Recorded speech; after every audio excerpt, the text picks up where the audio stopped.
La jornada judicial que se vivía ese día estaba rodeada de expectación y tensión desde primera hora de la mañana. Según se comentaba en distintos círculos mediáticos, existía la intención de que todo terminara con una detención. En otras palabras, que la persona señalada pasara la noche entre rejas. Ese parecía ser el desenlace que algunos imaginaban para aquel episodio.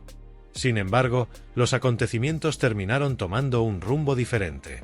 Como suele decirse, la justicia puede avanzar con paso lento, pero eso no significa que no vea lo que tiene delante. Todo esto ocurre en una semana especialmente agitada en el plano político y mediático. Pablo Iglesias había vuelto a situarse en el centro del debate público, no solo por algunas intervenciones televisivas muy polémicas, sino también por lo sucedido en una sala judicial. En pleno procedimiento, la magistrada que presidía la sesión tuvo que llamarle la atención por su actitud dentro del tribunal. La escena resultó incómoda y dejó una imagen poco habitual en este tipo de procesos. En un momento determinado, la jueza le indicó con firmeza que en una sala judicial no se adoptan determinadas posturas. Iglesias reaccionó pidiendo disculpas de inmediato, pero el episodio no pasó desapercibido y se convirtió rápidamente en tema de conversación. Mientras ese incidente se difundía en redes y programas de tertulia, otra noticia comenzaba a gestarse en paralelo.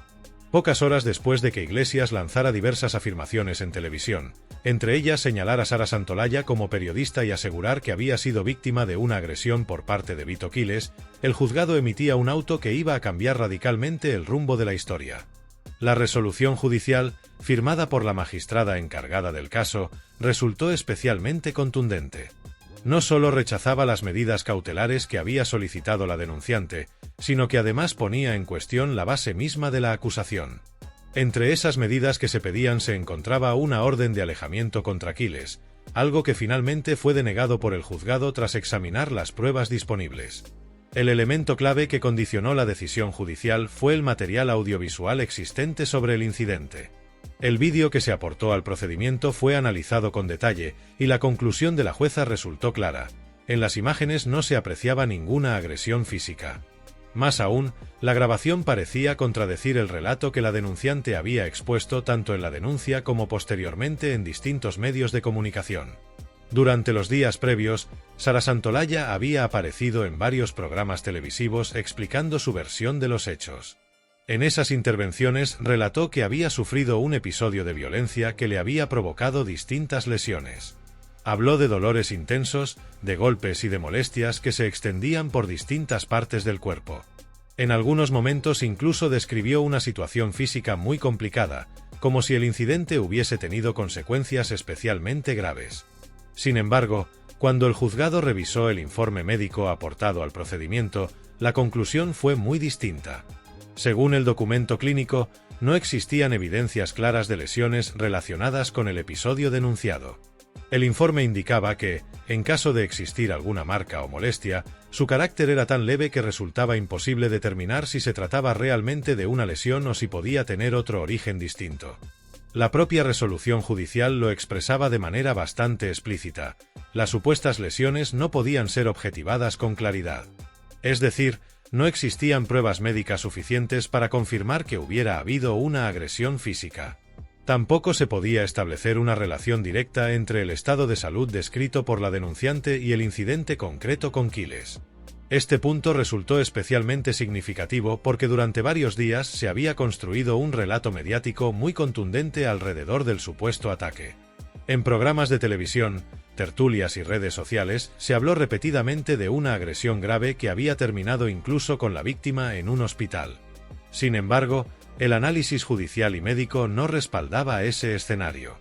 Además, el auto judicial señalaba otro aspecto importante. La denunciante mencionó la existencia de vídeos que supuestamente demostrarían la agresión, pero esos materiales no fueron aportados al juzgado. En cambio, el vídeo que sí se examinó ofrecía una versión de los hechos completamente diferente a la descrita en la denuncia. A pesar de este revés judicial, Santolaya decidió mantener su posición públicamente. A través de sus redes sociales explicó que el proceso no había terminado y que todavía quedaban otras denuncias abiertas relacionadas con episodios distintos. Según su mensaje, la resolución conocida ese día solo afectaba a una parte del conflicto y no significaba el cierre definitivo del caso. Sin embargo, lo cierto es que ese episodio concreto, el que había sido más mediático y que contaba con grabaciones disponibles, había quedado profundamente debilitado tras el pronunciamiento judicial. La escena que se produjo a la salida del juzgado también generó bastante atención. Santolaya abandonó el edificio rodeada de varias personas mientras un grupo de periodistas trataba de formularle preguntas. Algunos reporteros querían saber por qué había presentado una denuncia de agresión cuando el vídeo analizado parecía mostrar otra cosa completamente distinta. Otros se interesaban por el despliegue de seguridad que la acompañaba en ese momento. El ambiente era tenso. Algunas preguntas se repetían. ¿Por qué había acusado a Quiles de una agresión física si las imágenes no parecían respaldar esa versión? La escena fue grabada por varias cámaras y circuló rápidamente por Internet. La reacción de Vito Quiles tras conocerse la resolución judicial fue notablemente distinta a la que se había vivido durante los días anteriores en el debate público. Después de que el juzgado hiciera pública su decisión, el periodista decidió comparecer junto a su abogado para explicar con calma su versión de los hechos y valorar todo lo que había sucedido durante el proceso. Su intervención no fue improvisada ni breve. Al contrario, quiso detenerse en varios detalles que, según él, habían pasado desapercibidos en medio del ruido mediático que había rodeado el caso desde el primer momento. Quiles comenzó recordando que durante los días previos se había construido un relato muy contundente en distintos medios de comunicación. Se hablaba de una agresión grave, de una escena de violencia que habría terminado incluso con la denunciante recibiendo atención médica. Ese relato, según explicó, había sido repetido en tertulias, programas de televisión y redes sociales con muy pocas dudas o matices. Sin embargo, cuando el caso llegó finalmente a la sala judicial, la situación empezó a mostrar matices muy diferentes. Uno de los momentos que más le sorprendieron durante el juicio, según relató, fue la actitud de la parte denunciante respecto a las pruebas audiovisuales. De acuerdo con su explicación, hubo insistencia por parte de la representación legal de la denunciante en evitar que se reprodujeran las imágenes del incidente dentro de la sala. Aquello le resultó especialmente llamativo, porque precisamente el vídeo era uno de los elementos clave para esclarecer lo ocurrido. A partir de ese episodio, Quiles planteó una reflexión que, en su opinión, resultaba bastante evidente. Si alguien está absolutamente convencido de que ha sufrido una agresión física y además existen grabaciones que supuestamente demuestran ese ataque, lo lógico sería querer que esas imágenes se vieran con total claridad ante el juez. Desde su punto de vista, intentar impedir la visualización de esas pruebas generaba inevitablemente preguntas. Según explicó, esa fue una de las cuestiones que más le desconcertaron durante el procedimiento. No porque quisiera polemizar, sino porque consideraba que el análisis de las imágenes debía ser el punto de partida para determinar qué había ocurrido realmente. En su opinión, las grabaciones ofrecían un contexto mucho más completo que cualquier relato verbal. Además de las imágenes, otro de los aspectos que Quiles mencionó con detalle fue el informe médico presentado por la denunciante. Según su interpretación, el propio documento clínico señalaba que no existía una correlación clara entre las lesiones mencionadas y el incidente concreto que había sido denunciado. Es decir, que no se podía establecer con certeza que esas supuestas molestias o marcas fueran consecuencia directa de aquel encuentro. Para el periodista, ese elemento resultaba especialmente relevante porque durante varios días se había insistido públicamente en la gravedad de las lesiones. Sin embargo, el análisis médico parecía indicar que no había pruebas suficientes para sostener esa afirmación. A su juicio, ese contraste entre el relato mediático y el contenido real del informe era uno de los puntos más significativos del caso. En ese contexto, Quiles sostuvo que todo el proceso parecía haber adquirido una dimensión política desde el primer momento. Según su percepción, el caso había sido amplificado con rapidez por determinados sectores mediáticos y políticos, generando una presión pública considerable antes incluso de que el juzgado tuviera oportunidad de examinar las pruebas con calma. Durante su intervención también quiso describir el ambiente que se vivió en el juzgado el día de la vista. Según relató, la escena fue bastante llamativa por el dispositivo de seguridad desplegado. Afirmó que la denunciante acudió acompañada por varios agentes policiales y que en los alrededores del edificio se encontraba incluso un furgón de seguridad. Desde su punto de vista, ese despliegue resultaba excesivo para un procedimiento de estas características. Quiles comentó que en un primer momento llegó a pensar que se trataba de un operativo relacionado con algún asunto de mayor gravedad. Sin embargo, pronto quedó claro que formaba parte del dispositivo vinculado a la comparecencia judicial de ese día. Más allá de esos detalles, el periodista reconoció que el proceso había sido intenso desde el punto de vista personal. Durante varios días, su nombre había estado presente en numerosos titulares y debates televisivos. En redes sociales se habían multiplicado los comentarios, las críticas y también los mensajes de apoyo. Esa exposición mediática, según explicó, había generado una presión considerable. Por esa razón, cuando se le preguntó cuál sería su primera reacción tras conocer la decisión del juzgado, respondió con cierta naturalidad que necesitaba desconectar. Después de tantos días de tensión, lo que más le apetecía era tomarse un respiro, alejarse momentáneamente del foco mediático y recuperar cierta normalidad. Sin embargo, también quiso destacar un aspecto que le había llamado especialmente la atención durante todo ese proceso. Según explicó, en los últimos días había recibido numerosos mensajes de personas que relataban experiencias personales relacionadas con agresiones, acoso o situaciones de violencia. Muchos de esos mensajes procedían de mujeres que habían vivido episodios muy duros y que, según contaban, no habían recibido la misma atención pública o institucional. Ese punto llevó la conversación hacia un terreno más amplio. Quiles afirmó que en la sociedad existen muchas víctimas reales de violencia cuya situación apenas ocupa espacio en el debate mediático. Casos de agresiones graves, situaciones de acoso prolongado o episodios en los que los mecanismos de protección no funcionan como deberían.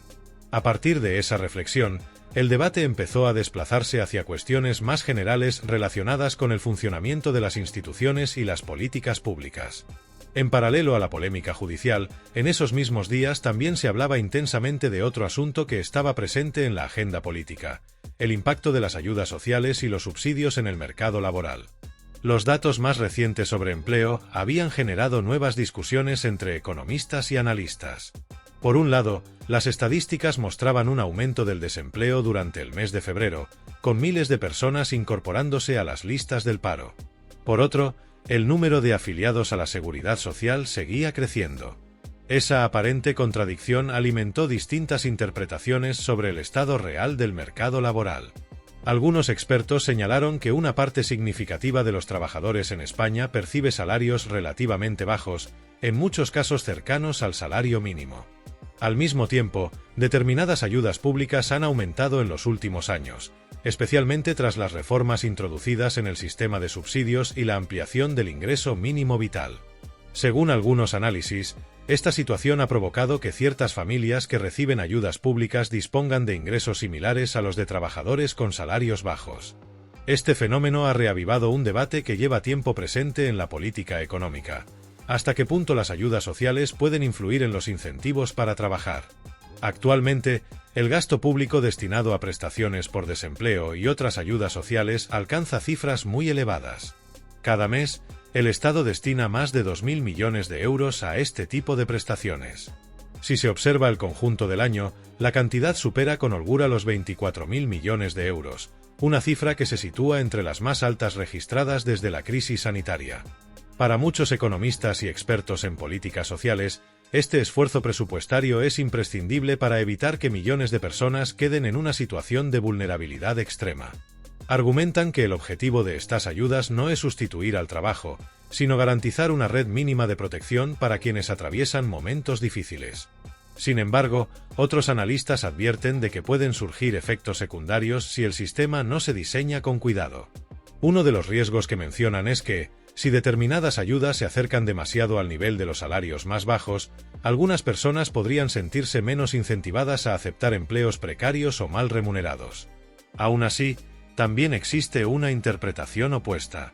Para algunos expertos en mercado laboral, precisamente ese es uno de los objetivos de estas políticas: permitir que los trabajadores tengan mayor capacidad para rechazar empleos con condiciones abusivas. Desde esta perspectiva, el ingreso mínimo vital y otros subsidios actuarían como una especie de colchón que refuerza la posición de los trabajadores frente a ofertas laborales de muy baja calidad. Así, mientras el caso judicial continuaba generando titulares y debates en redes sociales, el foco mediático se ampliaba hacia cuestiones económicas y sociales de mayor alcance. Lo que había comenzado como una denuncia concreta terminó alimentando discusiones mucho más amplias sobre la justicia, el papel de los medios de comunicación, la polarización política y el funcionamiento del sistema de protección social. En medio de todo ese ruido informativo, quedaba una realidad evidente. El episodio, que durante días había ocupado horas de televisión y miles de comentarios en Internet, había sufrido un giro significativo tras el pronunciamiento del juzgado. La historia, que inicialmente se presentó como un caso claro de agresión, había quedado seriamente cuestionada por el análisis de las pruebas y por la propia resolución judicial. Sin embargo, como suele ocurrir en este tipo de controversias públicas, el final del proceso judicial no siempre significa el final del debate. Las interpretaciones, las opiniones y las discusiones políticas continúan durante mucho más tiempo. Y en este caso, todo indica que la polémica seguirá alimentando conversaciones en medios, redes y espacios de debate durante bastante tiempo.